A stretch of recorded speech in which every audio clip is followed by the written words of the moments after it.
My stepdad took my door, and my privacy was gone overnight. I had to outsmart my own family to protect $5,000 of my stuff. I came home from class thinking I was safe in my own room, and my door was gone. Just the hinges left. My stepdad was standing there, screwdriver in hand, and his son Brad, smirking. My privacy, completely gone. My $5,000 worth of art and jewelry, at risk. I realized fast. I wasn't just being paranoid. Something in this house was broken, and I was the target. Moving back in with my mom should have been simple. I thought life would finally be normal. Me, my mom, her husband Rick, and his son Brad. At first it was fine. Rick helped around the house. Brad kept to the basement. I had my room upstairs with a lock that actually worked. That lock was everything. My expensive art supplies, my grandma's jewelry, my sanity. Then it started. At first, tiny things. A sketch pad slightly moved. A drawer left open. My bed shifted like someone had sat on it. I tried to shrug it off. Maybe Brad was sleepwalking. Maybe I was overreacting. But the feeling of being watched didn't go away. Then came the 3 a.m. doorknob. Shadows moved under my door. My heart was pounding. "Brad, what are you doing?" I yelled. "I was just checking if you needed anything," he said, calm like nothing was wrong. Mom said it was probably sleepwalking, but I knew better. A few days later, I came home from class, and my door was gone. Hinges left behind, the door completely removed. Rick was standing there with a screwdriver. "Doors create division in families," he said. "Privacy is a privilege, not a right." Brad stood behind him, smirking. My chest tightened. Mom wasn't home. I didn't know what to do. That night, I had to sleep in the bathroom. Every creak of the floor made me flinch. Brad walked past my empty room 4 times, stopping each time to peek. I realized I couldn't stay passive. Something had to change. I couldn't sleep in my own bed. My room had become a stage for Brad's games, and Rick, he was the audience. The next day, I made a decision. Move my valuables out before things got worse. I grabbed my art supplies, my jewelry, my sketchbooks, everything I cared about, and stashed it at my friend Jess's house. I told myself it was temporary, just until I figured out how to survive this nightmare. But I couldn't let it end there. Brad was still wandering around my room like he owned it, and every creak of the floor made my stomach knot. That night, I went to the hardware store. I bought the cheapest, most obnoxious shower curtain I could find, and a tension rod. I hung it in my doorway. Rainbow unicorns, big, ugly, impossible to ignore. Rick saw it and ripped it down instantly. "You're being disrespectful," he shouted. Okay, I could play this game. The next day, I bought another curtain. Disney princesses this time. Brad smirked like he had won. Rick tore that down too. I didn't stop. 5 different curtains in a week, each one more ridiculous than the last. Brad got bolder. He started going through my things openly, sitting on my bed, rifling through my closet. It was like he knew I had no door, and he liked it. Mom noticed I was acting differently, more withdrawn. She asked what was going on, and Rick just shrugged, saying I needed to apologize to Brad for treating him like a predator. Apologize for what? For keeping my things safe? For wanting privacy? That's when my Aunt Lauren came to visit. She took one look at my missing door and exploded. She called Rick insane, borderline abusive, said she'd contact child services if my door wasn't back up immediately. Rick didn't argue, he put the door back. But no lock. Brad celebrated by trying to walk in while I was changing. That night I had an idea. I started sleeping at Jess's house. Left a speaker in my bed playing breathing sounds. Pillows under the blanket to make Brad think I was there. Twice that night he crept to my doorway and left terrified. Then came the masterstroke. I staged a loud conversation with my friend, Mike, pretending to plan installing a security camera in my room. Brad overheard from the basement. Panic set in. The next morning, Rick confronted me. "Cameras are an invasion of privacy," he said. "Brad lives here too." I asked him the question that changed everything. Then why does Brad care about cameras in my room unless he plans on being in there? Mom finally looked up from her coffee. Her face went pale. She realized the truth before either of them could speak. And for the first time, she saw it too. Mom now knows something's wrong. But what exactly has Brad been doing in my room? And can I really trust Rick to protect me, or is he part of the problem? Mom's face stayed frozen for what felt like forever. Her eyes darted between Rick and Brad, and I could see the gears turning in her head. The kind of realization that hits so fast, you can almost hear it click. Why would you care so much about a camera in her room?" Mom asked, her voice barely above a whisper. Brad's face went red as a fire truck. He didn't answer. Rick stammered something about family trust and overreaction, but I wasn't buying it. Not anymore. I finally spoke up. My voice was calm, but my hands were shaking. "Because you've been going through my stuff night after night. You've been in here while I'm not home. I keep finding things moved, things missing. Things I can't replace." Brad's smirk faltered. He opened his mouth, then shut it again. Rick shifted uncomfortably. Mom's expression softened at first. Relief that I was finally telling the truth, but then hardened. "Rick, this isn't just about a door," she said slowly. "This is about boundaries, and Brad, what exactly have you been doing in her room?" Brad stuttered. I could see the panic rising. I was just looking for stuff," he muttered. "Looking for stuff?" Mom's voice rose. "Her things are hers! You don't get to just go through them because you live here." Rick tried to intervene again, but Mom cut him off. "No, Rick, this stops now. It was the first time I felt a tiny spark of safety in weeks, but then Brad did something that made my stomach drop. He lunged for the hallway, probably to grab something he thought he could hide. Mom stopped him mid-step. "No, not one more thing. I'm calling Lauren," she said. I froze. Lauren, the aunt who had already threatened child services before, was about to get involved. And Brad? He knew it. His whole body went stiff, like a deer caught in headlights. I felt a mix of relief and dread. Relief that Mom finally believed me. Dread, because now the confrontation was moving to the next level. It wasn't just about curtains or doors anymore, it was about exposure. Consequences and maybe even legal trouble. That night, I couldn't sleep again. I kept thinking about all the times Brad had been in my room. My jewelry, my art supplies, my sketches. All the things I'd worked so hard for, now violated. I couldn't help but wonder, had he taken something that couldn't be replaced? And the worst part? Rick seemed to be choosing Brad over me, his own stepdaughter. Every time I looked at him, I saw it. That cold, dismissive glare, the one that said, "Your privacy isn't as important as my son's comfort." I texted Jess at 2 a.m., just a single message, "I don't know what to do." "They're out of control." She responded immediately, "Stay strong. We'll figure it out." But even her words couldn't calm the panic building in my chest. I realized something terrifying. This wasn't just about doors or cameras. This was about control, boundaries, and just how far Brad and maybe even Rick were willing to go to dominate my life. And I knew the next confrontation would be unavoidable. Brad knows Mom suspects him. Rick is choosing sides. What's going to happen when my Aunt Lauren steps in? And what will Brad do when he realizes he might actually get caught? The next morning, I barely slept. My mind raced over every detail from last night. The missing door, the suspicious movements, Brad stammering, Rick's dismissive glare. I felt trapped in my own home like the walls themselves were closing in. Mom called Lauren immediately. Within an hour, Lauren was at our front door, towering in her usual no-nonsense way. She didn't knock twice, just walked in, eyes scanning the living room, then zeroed in on me. "Honey, are you okay?" she asked, voice sharp but warm. I nodded, but the lump in my throat made me sound like I was lying. Brad froze when he saw her. Rick's face shifted, sudden tension, like he'd realized he might actually be in trouble. Lauren didn't waste time. She marched over to where the door used to hang, her gaze drilling into Rick. "What the hell is going on here?" she demanded. Rick tried his usual excuses. "It's about family unity. Doors create division. Privacy is overrated." Lauren laughed, but it was cold. "You removed her door? In her own room? Are you kidding me?" Her voice echoed like a gavel. Brad shrank back, realizing he couldn't talk his way out. Mom stepped in quietly but firmly. "Lauren, I didn't see it at first, but now I know. Rick, you've crossed a line." Lauren turned to me, and for the first time in weeks, I felt seen. "We're fixing this," she said. I nodded, relief and fear tangled together. This wasn't over yet. Lauren didn't let Rick or Brad speak for the next 10 minutes. She demanded answers. Brad tried the usual half-hearted defense. I didn't mean anything." But Lauren cut him off. "Bullshit. You've been creeping in her room. Night after night. That's harassment." Rick started muttering, "It's just a joke. It's harmless." Lauren whipped around to him. "Harmless? You're enabling it. She sleeps in fear, her privacy violated, her belongings tampered with. This isn't a joke. This is abusive." Brad's face went pale. I could see him thinking about all the things he'd moved or borrowed from my room. The truth was finally out in the open. Then Lauren pulled out her phone. "I'm calling the police if this doesn't get resolved today," she said. Rick froze. Brad turned white as a sheet. Mom looked at me, and I could see the worry and guilt mixing on her face. She whispered, "I should have listened soon." I wanted to yell, to scream, to demand every single thing that had been stolen returned, every violation acknowledged. But I stayed silent. This wasn't my fight alone anymore. Lauren had taken over, and suddenly the power balance shifted. Brad tried to protest, but Lauren didn't let him finish. She gave him a warning that sounded more like a threat. "One more time, and you're out." "You understand?" Brad nodded quickly, muttering something I didn't catch. Rick just stared at the floor. I realized something chilling.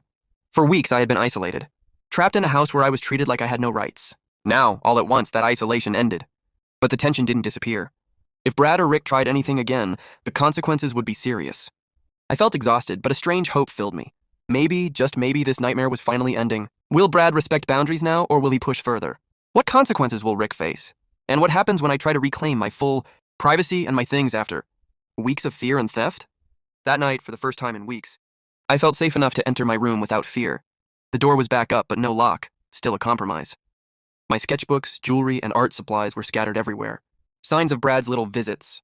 Swallowed the lump in my throat and started gathering everything, putting it back where it belonged. Every object I touched reminded me of how violated I'd felt. Mom watched silently from the doorway. Her eyes said sorry 1,000 times over. I didn't respond. Words wouldn't fix months of unease, broken trust, and fear in my own home. Brad came downstairs that evening pretending to be casual. "Hey, I'm sorry about the door," he mumbled. I didn't look at him. I just continued putting my things back. Rick hovered nearby, arms crossed, trying to appear neutral. But the tension in the room was electric, almost visible. Lauren stayed on a call with her friend who was a legal advisor, and from time to time she'd whisper instructions to Mom. I realized how badly I'd been navigating this alone. Without her intervention, I might still be trapped in my own house, my boundaries ignored. Then came the unexpected twist. Brad started making passive-aggressive comments about my friends. She has boys over again? Typical. His tone was pointed, trying to regain control, but I was ready. I calmly said, Brad, my friend's coming over has nothing to do with you. Stay out of my room. Stay out of my life. Brad's jaw tightened. Rick tried to intervene, but Mom stopped him. Enough. Boundaries are being respected now. End of discussion. I felt a small victory pulse through me. For the first time, I was setting the rules in my own room, but the relief was fragile. Weeks of fear had conditioned me to expect disruption at any moment. I double-checked the tension, rod in my princess curtain, and even considered leaving a recording device not to spy, but to protect myself in case boundaries were crossed again. Later that week, I started documenting everything. Texts, photos, small notes. Every movement, every violation of space, every passive-aggressive comment. I knew I needed proof if things escalated again. I didn't trust Brad or Rick, and honestly, I didn't trust myself to just let it go this time. But then came the first unexpected complication.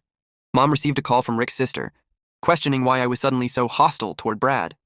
She said Brad was upset, crying to her about how unfair I was being. Suddenly, my small victory felt fragile again. The adults in the house were debating me, talking about me behind my back, as if my right to safety and privacy was negotiable. I felt my chest tighten. Realized this wasn't just about a door or a few stolen items. It was about control, respect, and power. And I wasn't going to lose this fight, no matter how manipulative Rick or Brad tried to be. Will Brad continue to test boundaries? How far will Rick go to defend his son? And will my step toward reclaiming my space lead to a bigger confrontation that could change everything? The next morning, I woke to the sound of Brad's footsteps outside my door. My heart raced before I even opened my eyes. I froze under the blanket, pretending to still be asleep. He knocked lightly. You awake? His voice sounded innocent, but I knew better. I didn't answer. Silence. Then the creak of the floorboards as he walked away. My pulse was still pounding. Weeks of paranoia, months of tiny violations, this was my reality now. I dressed quickly, grabbing my sketchbook like a shield, and left for class. Every moment outside my room felt like a brief reprieve, but the tension followed me like a shadow.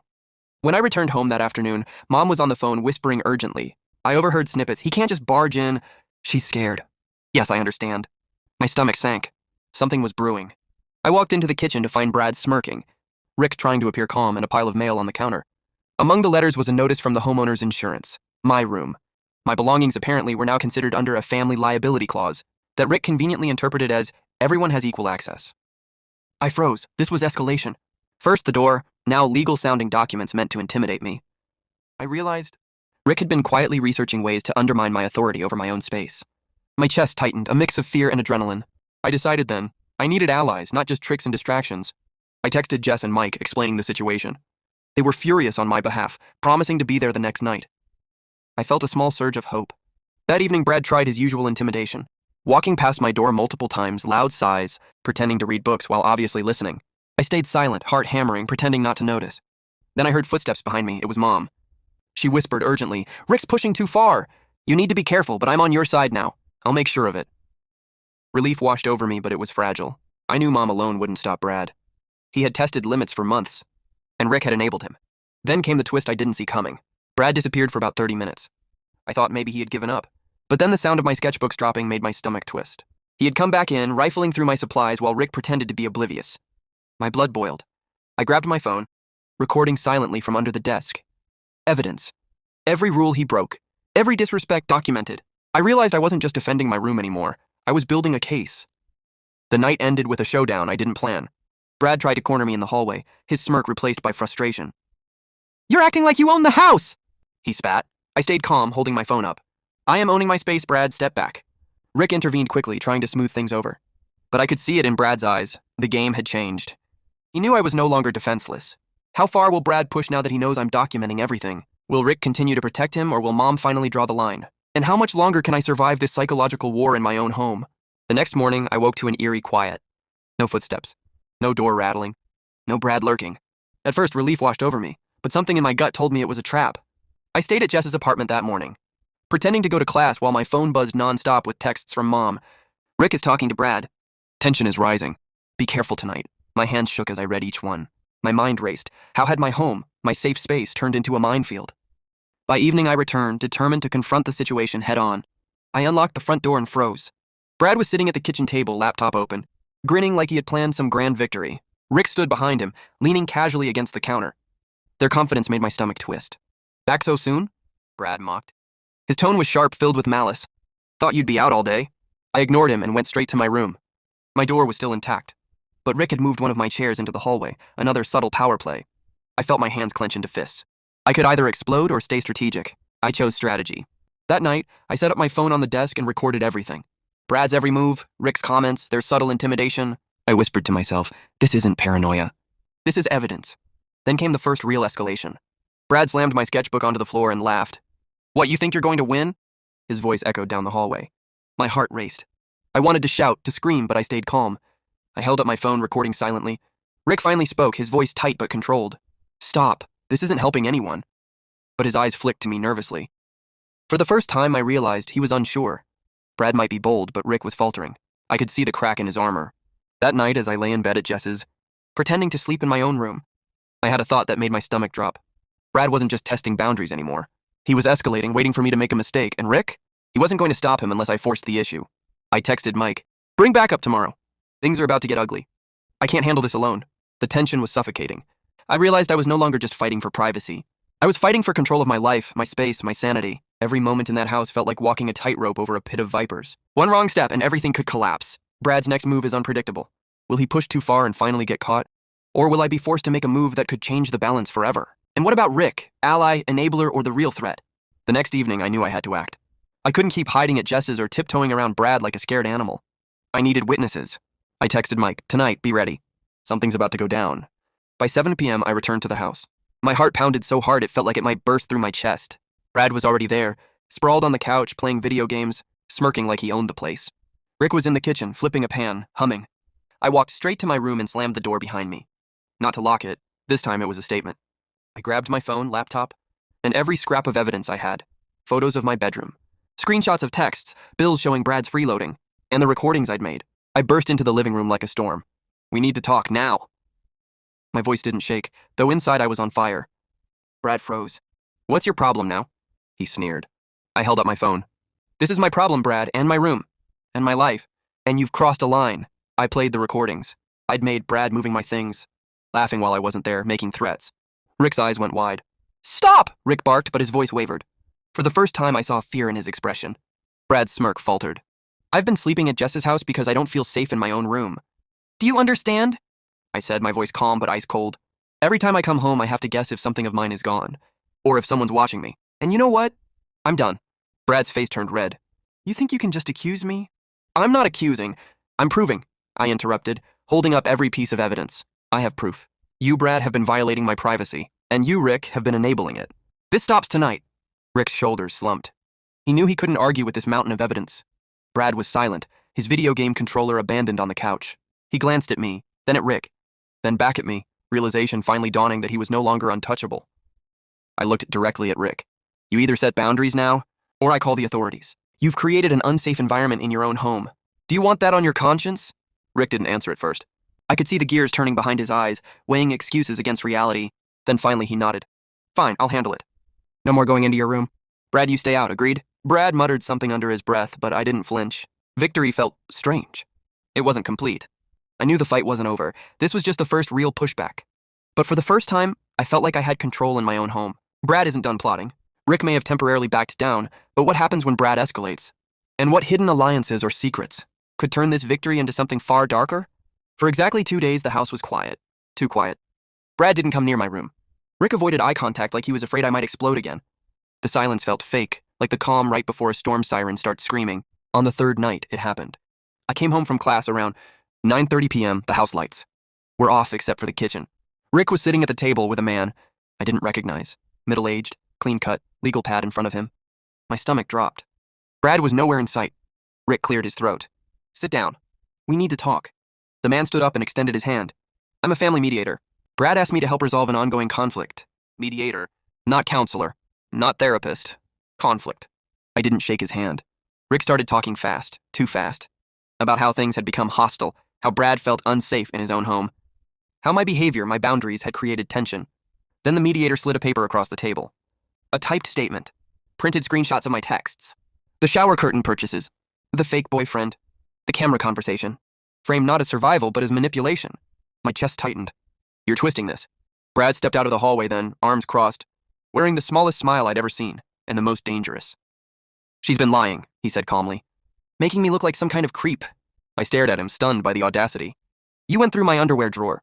He shrugged. You don't have proof of that. The mediator adjusted his glasses. Intent is difficult to prove, but patterns of behavior matter. Rick nodded along like a bobblehead. That's when I realized it. This wasn't about peace. This was a setup. They were trying to label me unstable, paranoid, the problem. I stood up so fast my chair scraped the floor. You want patterns? Fine. I pulled out my phone and played the audio. Brad's voice, laughing, mocking, admitting he liked watching me freak out. The room froze. The mediator's pen stopped moving. Rick's face drained of color. Brad lunged forward. That was private. I looked him dead in the eyes. So was my room. Silence stretched so thick I could hear the refrigerator humming again. The mediator slowly closed his notebook. I think this situation requires a different kind of intervention. Rick swallowed hard. Brad's jaw clenched. And in that moment, I knew this wasn't going to end quietly. Because when predators realize they've been exposed, they don't retreat. They strike. That night, something happened that forced my mom to make a decision she could never undo. And it would change who lived in that house forever. My mom didn't sleep that night. Neither did I. At around 3:12 a.m., I heard her bedroom door open. Saw footsteps cross the hall. Then mine. She didn't knock. She just stood there, eyes red, voice shaking in a way I'd never heard before. I believe you. That was all she said. But those 3 words cracked something open in my chest that had been sealed shut for months. She sat on my bed and asked me to tell her everything. Not the edited version. Not the polite version. The version I'd been too scared to say out loud. So I did. I told her about the drawer, the shadow under the door, the way Brad would stop and linger, the feeling of being watched even when I was alone. She didn't interrupt once. When I finished, she wiped her face, stood up and said, "Pack a bag." My heart dropped. What? Yours, she said. And then his. At sunrise, she woke Rick and Brad and told them to sit at the table. No yelling. No speeches. Just facts. She told Rick she was filing for separation. Effective immediately. She told Brad he had until the end of the day to leave. Not a discussion. Not a negotiation. Rick exploded. Called her dramatic. Accused me of poisoning her mind. Said families don't throw their sons away. My mom didn't raise her voice. She just said, "I'm choosing my daughter." Brad laughed. Actually laughed. Said, "You'll regret this." Rick followed him out the door 2 hours later. The house felt hollow after that. Like the walls themselves were exhaling. Weeks passed. Life didn't magically get better. People whispered. Family members took sides. Some said my mom overreacted. Some said I was lucky. Brad moved in with a friend.